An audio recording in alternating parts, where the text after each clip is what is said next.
Bonjour à tous, ravie de vous retrouver pour une nouvelle émission. Ce soir, nous allons beaucoup parler de femmes. C'est un peu le hasard du calendrier. On n'est pas le 8 mars, mais on va quand même beaucoup parler de femmes.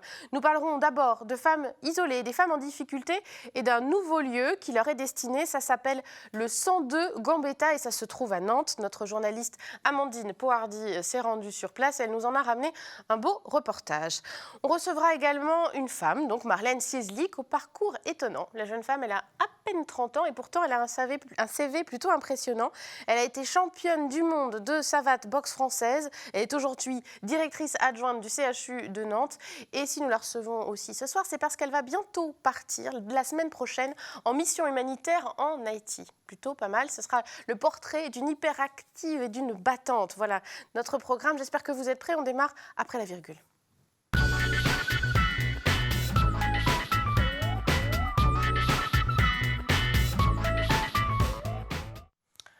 On vous parle du 102 Gambetta. Le 102 Gambetta, c'est d'abord une association qui regroupe deux anciennes associations qui s'appelaient Le Guet et Arc-en-Ciel. Toutes deux avaient un peu le même objectif, accompagner des personnes en difficulté et en particulier des femmes. 102 Gambetta, c'est aujourd'hui aussi l'adresse de leurs nouveaux locaux ouverts depuis la fin juillet 2015 qui comprend notamment un centre d'accueil, un centre d'hébergement pour des femmes isolées, des femmes en difficulté. 51 places sont disponibles pour ces femmes et leurs enfants. Et aujourd'hui, le 102 Gambetta accueille 22 familles. Alors l'idée de cet endroit, c'est d'accueillir à la fois des femmes qui sont en attente de régularisation administrative et aussi des femmes qui sont en urgence d'hébergement, qui connaissent des périodes un petit peu difficiles et qui avaient besoin de cette période transitoire avant de retrouver les tâches du quotidien. Alors elles sont accompagnées, ces femmes, par des travailleurs sociaux, évidemment, des assistants sociaux, éducateurs spécialisés, conseillers en économie sociale et familiale. Et notre journaliste Amandine Pohardy est allée sur place au 102 rue de Gambetta à Nantes à la rencontre de ces femmes et de ceux qui les accompagnent. Reportage. Pour le moment, je n'ai pas de papiers, je ne travaille pas, c'est un peu compliqué en fait pour moi. Comme Anissa, elles sont 22 femmes en difficulté à vivre sous l'aile du 102 Gambetta. Rejetées par leur famille ou un mari, ces femmes n'avaient nulle part où aller. Ici, elles ont retrouvé l'aide et la sécurité qu'elles avaient perdues. Avant, j'étais dans un service mineur et du coup, quand je suis tombée enceinte, les services mineurs, ils ne gardent pas les femmes enceintes. Et puis, j'ai avoir aussi ma majorité, donc du coup, ils ont cherché une place ici. Ils ont fait la demande, donc du coup, la demande a été acceptée. C'est pour cela que je suis venue ici. Encadrées par 6 travailleurs sociaux, les femmes du 102 Gambetta trouvent aussi une aide quotidienne dans leur démarche. C'est un travail d'accompagnement social global qu'on fait. C'est aussi bien lié au logement, à l'insertion professionnelle, l'accès aux soins, le soutien à la parentalité également, puisque c'est des familles, elles sont avec leurs enfants. Ça peut être l'accès aux droits, évidemment. Donc c'est aussi des accompagnements physiques, c'est-à-dire que voilà, on les reçoit ici au bureau, mais on va aussi avec elles démêler un souci avec la CAF par exemple, une situation compliquée sur leur dossier. La plupart des femmes du 102 Gambetta vivent avec leurs enfants. Christine, elle, attend le jour où elle retrouvera le sien. Le 21 septembre dernier, son mari violent lui enlève son fils et elle se retrouve sans logement. L'association lui a ouvert ses portes. J'avais vraiment besoin d'aide, quoi. Et en plus, à la fin, j'étais hébergée à droite à gauche. Je pouvais plus vivre comme ça, quoi. Je suis bien ici, ouais. Parce que j'ai un soutien aussi, parce que c'est assez dur. Et je peux parler avec les éducateurs, il n'y a pas de souci, quoi. Si, j'ai vachement de soutien quand même, parce que des fois, c'est assez dur quand même. Et j'ai hâte de retrouver mon fils quand même, quoi, parce que je vois les jours qui sont longs, quoi. Mais au-delà de l'accompagnement quotidien offert aux résidentes, le 102 Gambetta cherche aussi à organiser des activités pour permettre à ces femmes d'oublier les tracas du quotidien le temps de quelques heures. L'intérêt d'un collectif, c'est de pouvoir justement ne pas penser qu'aux choses qui sont difficiles et qui sont parfois un peu difficiles et tristes, mais c'est aussi de pouvoir collectivement développer des ateliers. Par exemple, ça peut être des ateliers de détente, ça peut être du sport, ça peut être aussi des ateliers de bien-être, de coiffure, voilà. Donc il y a effectivement ici un ensemble de choses qui sont proposées aux personnes pour qu'elles puissent aussi s'épanouir ensemble en fait. Vous l'imaginez comment votre futur? Ma vie future, j'aimerais bien que ça soit positif. Côté, comment dire, tout ça ira bien pour moi. Je travaille, comme ça, je puisse m'occuper de mon fils. Voilà.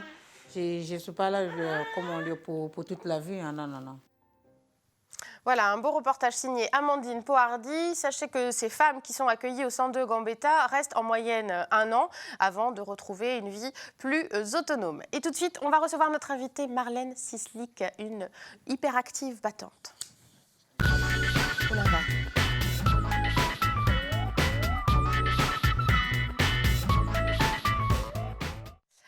Notre invitée du jour a un CV impressionnant, jugez plutôt. Elle a à peine 30 ans, elle a été championne du monde de savate, de boxe française des moins de 65 kilos, c'était en 2012.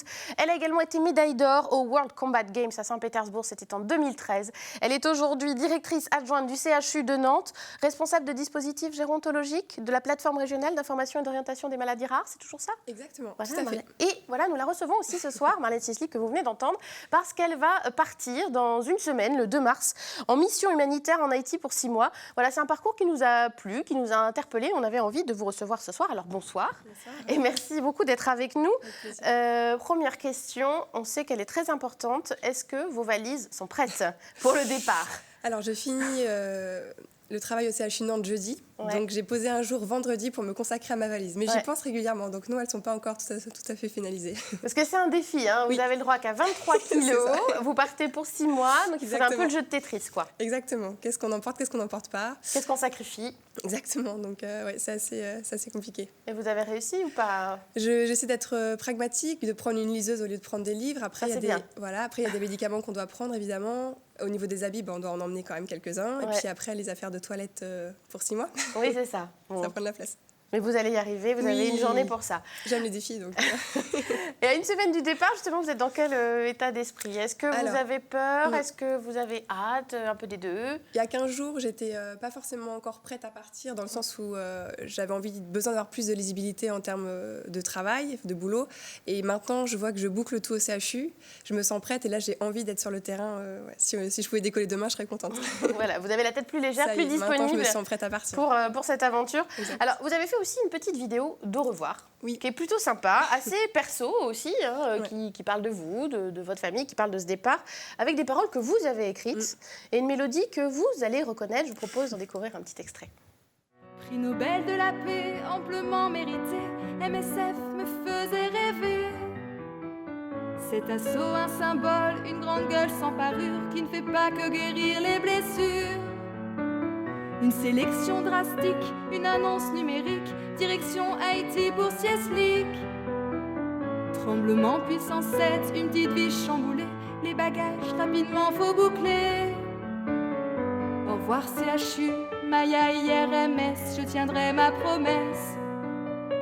Dans 6 mois de retour, ça en verra du lourd, je raconterai sans détour ma mission en Haïti.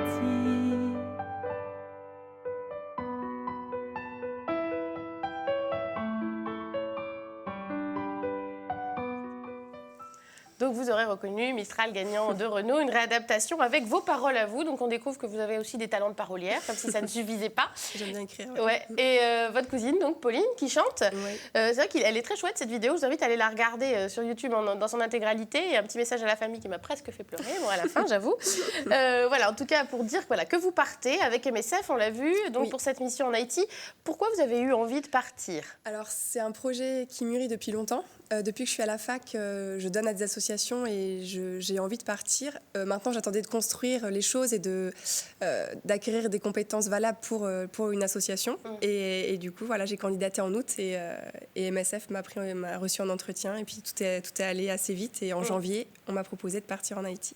Vous dites des compétences valables parce que oui, voilà, il y a peut-être beaucoup de gens qui veulent faire de l'humanitaire, mais tout le monde n'y va pas, quoi. Déjà, il faut être assez solide, il faut proposer des compétences. Donc moi, étant donné que je travaille dans l'hôpital et que je manage des services, ça m'a permis quand même d'être orientée vers un hôpital MSF. Donc du coup, j'ai un profil qui correspond aux hôpitaux MSF. Et puis après, de travailler du coup sur les ressources humaines et les finances de l'hôpital. Oui, parce que vous n'êtes pas médecin, vous n'allez pas aller sur le terrain pour soigner les Haïtiens. Donc vous, ce que vous allez faire là-bas concrètement, c'est quoi ? Moi, je vais m'occuper de tout ce qui est recrutement sur place, de la gestion de la paye, je serai garante aussi de la manière dont est dépensé l'argent donné par les donateurs. Parce que MSF, c'est une association très indépendante qui est financée à 96% par des dons particuliers.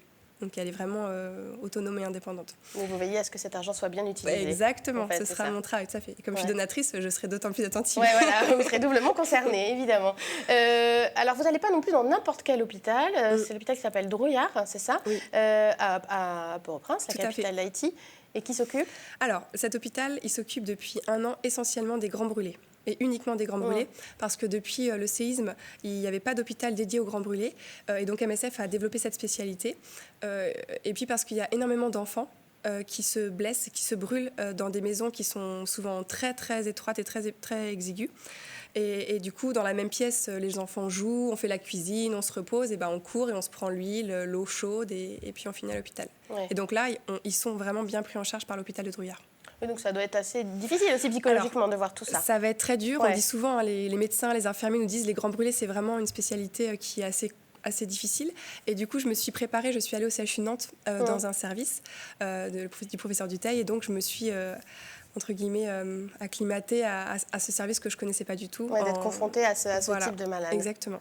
Alors, vous partez aussi en Haïti. C'est MSF qui a un peu choisi la destination pour vous. Mais ça correspond aussi, vous, à vos envies d'ailleurs. Vous avez beaucoup voyagé. C'est pour ça aussi, tout ça se recoupe finalement. Ouais. J'ai énormément voyagé. Beaucoup en France parce que mon père était amené à bouger. Après, j'ai vécu aussi en Martinique, en Allemagne. Après, j'ai fait des stages au Vietnam, au Niger. Donc oui, j'adore voyager. Et peu importe la destination, je m'étais engagée auprès de MSF, je serais partie. Après, c'est vrai que c'est rassurant pour la famille d'avoir une destination où il n'y a pas de bombardement. De conflit, en tout cas. Voilà. En ce moment, c'est assez tendu avec les élections présidentielles en Haïti, mais effectivement, on n'est pas dans une zone de guerre. Ouais. Alors, c'est vrai que c'est ce que je disais un peu en préambule. Là, vous partez sur cette mission humanitaire, on l'a compris, vous travaillez au CHU, vous avez fait de la boxe, on y reviendra. Je disais que vous étiez hyper active, c'est vrai ça ou pas ? C'est pas faux. Ouais, ça vous correspond ? Mon débit vocal, j'essaie de le maîtriser là. Mais ça va. C'est vrai. Je crois qu'on arrive à vous suivre, c'est bon. Non, c'est vrai, j'adore avoir plein de projets devant moi, j'adore... créer des nouvelles choses. Et effectivement, toujours être en action, ça me plaît. Alors, c'est ce que vous dites aussi dans la vidéo. Au début, vous dites qu'il faut vouloir bouffer le monde, toujours viser la lune. C'est une devise. Alors, est-ce que ça vient aussi de la boxe, du sport ? Parce qu'on le sait, on est dans la compétition, de dépassement de soi. Est-ce que ça correspond aussi à ce que vous avez appris avec la boxe, à se lancer des défis, quoi ? Ouais. Alors, le sport, ça a été très formateur. En fait, je me disais, donc on doute tout le temps, enfin moi en tout cas je sais que je doute sans cesse, mais c'est un doute constructif et je me dis tout le temps, si quelqu'un d'autre peut y arriver, pourquoi pas moi ? Et donc je me dis, autant viser la lune, comme ça si on rate, on tombera peut-être un peu plus bas, mais en tout cas dans les étoiles au pire. Donc non mais oui, c'est une devise que j'applique au jour le jour. Là, on va voir des images justement de votre médaille d'or à Saint-Pétersbourg. Oui. Quels souvenirs vous gardez de cette époque-là ? Parce que depuis, oui, vous avez raccroché les gants, vous ne faites plus de compétition, mais quels souvenirs vous gardez de ces moments-là ? Je pense que j'ai jamais vécu d'émotions aussi fortes, parce que les compétitions... au sein d'une équipe de France, c'est des moments extraordinaires de partage, de lien et de stress. Maintenant, je stresse moins pour toutes les choses de la vie quotidienne. C'est vraiment le stress est quasi absent. Relativement, tout vous paraît un peu plus facile. Il y a moins d'adrénaline. Mais ça. là, avec le départ en Haïti, il y en aura. Mais oui, la boxe, c'est vrai que ça aide énormément pour le fait de se dépasser, d'aller de l'avant, d'être combattante en fait. Alors, de toute façon, vous étiez assez sportive à la base, mais c'était pas une évidence la boxe au départ, parce que quand on regarde un peu dans votre parcours, vous avez fait de la danse classique. Avant, même s'ils ont en commun la corde à sauter, a priori, dans la danse et puis dans la boxe. Vous avez fait du karaté en étant jusqu'à la ceinture noire. Oui, tout à fait. Et voilà, donc en fait, très, très sportif, quoi. Oui, depuis toute petite, en fait, dans mon agenda, il y avait l'école et le sport. Ça a été toujours... et j'ai d'ailleurs fait aussi une année en horaire aménagé, où j'allais le matin à l'école et l'après-midi au conservatoire. Ça fait partie de mon emploi du temps. J'ai toujours fait minimum 8 heures de sport par semaine, des fois plus. Et ça fait partie de mon bien-être et de mon équilibre. Et je ne me suis jamais posé la question, en fait.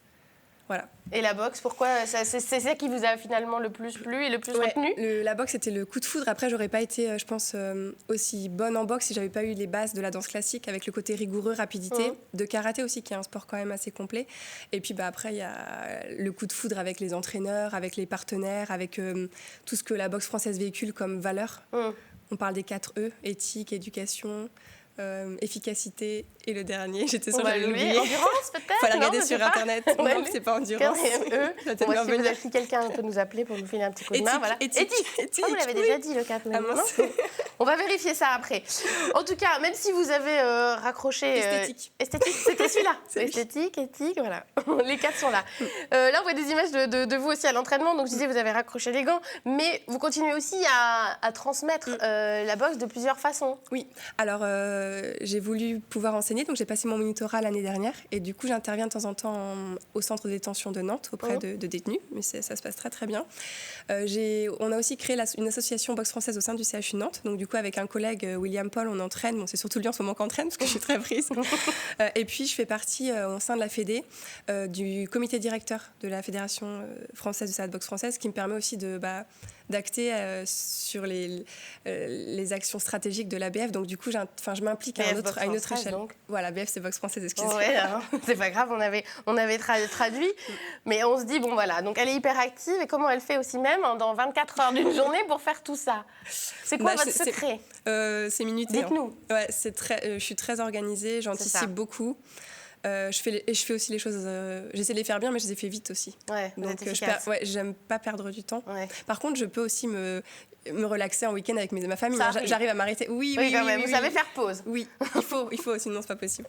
En tout cas, vous êtes altruiste, on le voit du coup, parce qu'il y a aussi de la transmission dans cette mission humanitaire, dans la transmission que vous faites auprès des détenus. Il y a un côté altruiste. C'est dans les gènes, c'est un patrimoine familial ou pas? Je pense que ça vient de la lignée maternelle. En fait, ma grand-mère était quelqu'un d'extrêmement généreux, 8 enfants, 11 petits-enfants, et toujours à coudre, à faire de la cuisine, à aider les autres. Ma mère est infirmière. Et en fait, j'ai appris récemment que ma mère et ma grand-mère voulaient partir en mission humanitaire.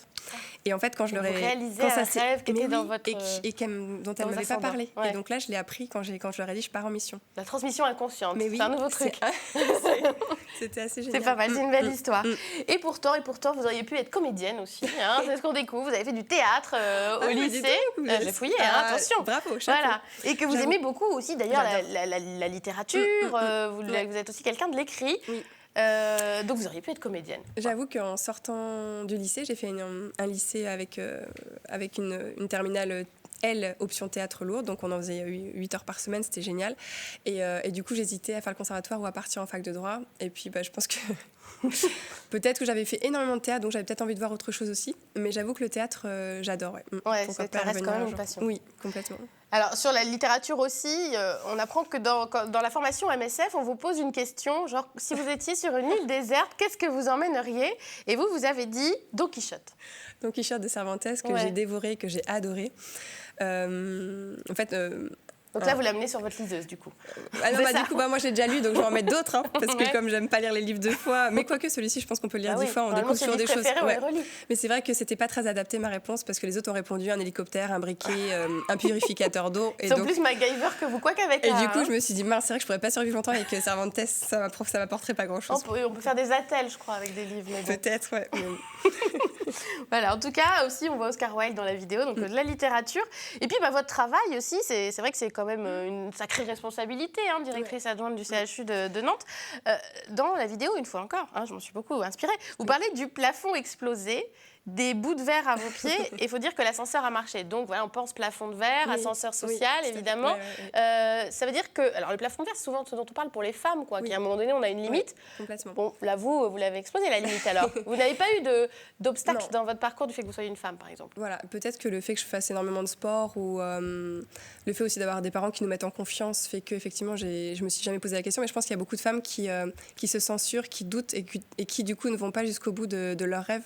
Et voilà, c'est assez dommage, mais alors qu'elles ont les potentialités pour. Et du coup, vous voyez un petit peu comme un exemple ou pas, en faisant tout ça finalement, en ayant le côté sportif, compétition, championne du monde, ce boulot, cette mission humanitaire. Est-ce que vous dites, j'espère aussi que ça va peut-être donner des idées à d'autres? Modèle, je sais pas, mais en tout cas, quelqu'un qui inspire, pourquoi pas, ce serait un honneur, oui. Oui, ça serait une bonne idée. Est-ce que après Haïti, Vous avez déjà d'autres projets en tête, puisqu'on a bien Alors, compris que vous aimez les défis, les challenges et complètement. vous remplir l'agenda. Est-ce que vous avez d'autres Alors, projets après Haïti? l'écriture, j'aimerais bien écrire un roman. Ça, ce Ouais. serait vraiment, pourquoi Ouais. pas, si en Haïti j'ai quelques heures de libre, ce qui m'étonnerait, mais voilà, pourquoi pas écrire. Et puis revenir au CHU parce que le directeur général, M. Sudreau, m'a fait confiance en me laissant partir, mais après j'ai aussi envie de revenir et voilà, d'apporter aussi ce que j'aurais appris en Haïti, de peut-être d'apporter ces compétences-là au CHU, qui en a pas forcément besoin, mais en tout cas... En tout cas, vous allez aussi écrire de toute façon sur place, si ce n'est pas un roman, puisqu'il y a un blog Tout à fait. aussi que vous avez déjà créé, Oui. qui s'appelle Mango Doré. On a le lien, hein, c'est pour raconter vos aventures. Voilà, Tout à fait. Il y a déjà des petites infos assez sympas. Il y a votre biographie officieuse. Alors ça, c'est assez rigolo, où vous dites que vous êtes né à 20h20, heure du JT, où il ne se passe jamais rien d'intéressant. Mais bon, je vous avais fait en sorte que votre vie ne ressemble pas à cette heure de naissance, en tout Voilà. cas. Et je suis née un jour férié aussi. Oui, en plus. Donc- C'est hyper contradictoire, tout ça. Je me suis construite en opposition Ouais, c'est le ça. jour de ma naissance. Et donc, on apprend aussi vos petits surnoms, Sergent Garcia, Ouais, le fait que vous pensiez que les cochons qui cherchaient des truffes, c'était du chocolat. Ouais, Voilà, des c'est petites choses longtemps. assez rigolotes. Donc, vous allez le nourrir régulièrement. Alors, voilà, je vais le nourrir et c'est vrai qu'il y a beaucoup de personnes qui rêvent de partir en humanitaire qui n'ont pas forcément la possibilité d'eux parce qu'il y a une famille ou parce qu'il faut aussi pouvoir financièrement tout quitter. Et du coup, là, par procuration, je pense qu'il y a des personnes qui vont pouvoir suivre cette aventure. Donc, n'hésitez pas à aller sur le blog. Voilà, bon, Et à on vous ira. abonner aussi si vous voulez. On vous suivra. En tout cas, on vous Merci. souhaite une belle aventure en Merci Haïti. mille On vous fois. remercie d'avoir été là. Et puis peut-être qu'on viendra aussi vous recevoir au retour Avec pour plaisir. faire le Super. compte rendu. Ce sera en septembre. C'est Ouais, ça. exactement. Merci beaucoup d'avoir Merci. été avec nous. Merci à vous de nous avoir suivis. Pour revoir aussi nos émissions, il y a un site internet, c'est www.telenante.com. Excellente soirée, on se retrouve demain.